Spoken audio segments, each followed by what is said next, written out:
za posavske gospodarstvenike in pa opozorili so na projekte, ki državni že tečejo v Posavju in ki naj bi tekli.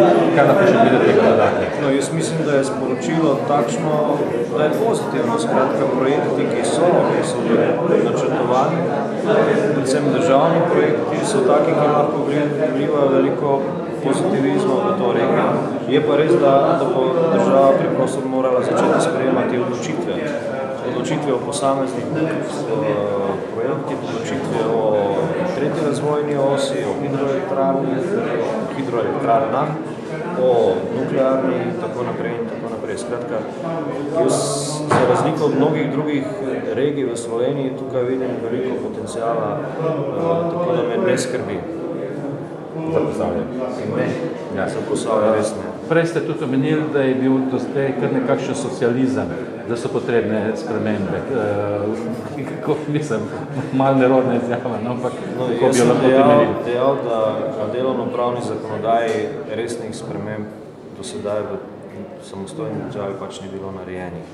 In da to praktično izhaja še iz časa, ko smo bili v socializmu. Če želimo tekmovati z državami v Evropski uniji, potem moramo tudi delovno-pravno zakonodajo temu prilagoditi, da bo naše gospodarstvo konkurenčno. Če tega ne bomo storili, se pač o konkurenčnosti ne moremo pogovarjati.